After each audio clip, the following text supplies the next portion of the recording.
आपसे यही प्रश्न पूछना चाहेंगे। आपसे कुछ देर पहले यहाँ पर मुख्यमंत्री अशोक गहलोत थे, वो ये कह रहे हैं कि बीजेपी को ये पता ही नहीं है कि उनका पाला किससे पड़ा है। 156 सीटें हम कम से कम यहाँ लेकर के आएंगे, और 56 पर उन्होंने खास तौर से जोर दिया है।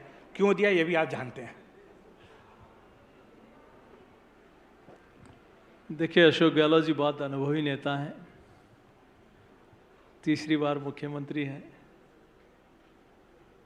लेकिन उनको ध्यान में रखना चाहिए कि 2000 पिछले चुनाव में जब मुख्यमंत्री बने थे वो दूसरी बार, और उस समय भी कहा था कि मैं रेगुलर तीसरी बार मुख्यमंत्री बनूंगा। उस समय मात्र 21 सीटें आई थी, और जिस प्रकार से अभी इस टेन्योर में उनका कालखंड रहा है,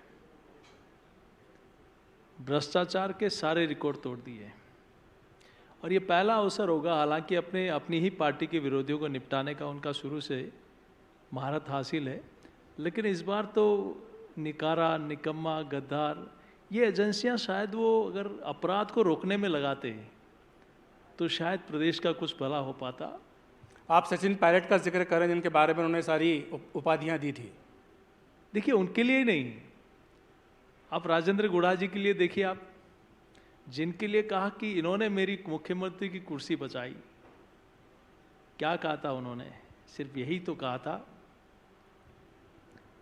महिला दुष्कर्म के बारे में सच्चाई बताई थी, और ये कहा था कि आप सारे दुष्कर्मी हो, और आप नहीं हो तो नार्को टेस्ट करा लो। एक माइकल लाल नहीं आया सामने। और यही नहीं, अनेक एमएलएज, मिनिस्टर्स के ऊपर फोन ट्रैपिंग से लेकर सारे एलिगेशन, सारे आरोप इस सरकार पर, मुख्यमंत्री जी पर लगे हैं।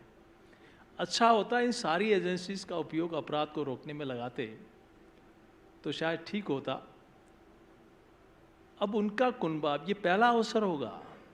ये उन्हीं के सरकार के मंत्री ये कहते हैं कि 50% के बिना कोई काम नहीं होता।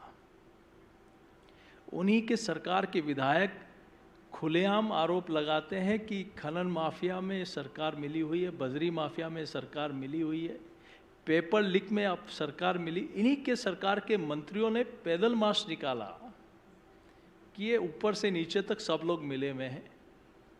तो ऐसे में हकीकत मुख्यमंत्री जी स्वयं जानते हैं कि हमारे हालात क्या होने वाले हैं।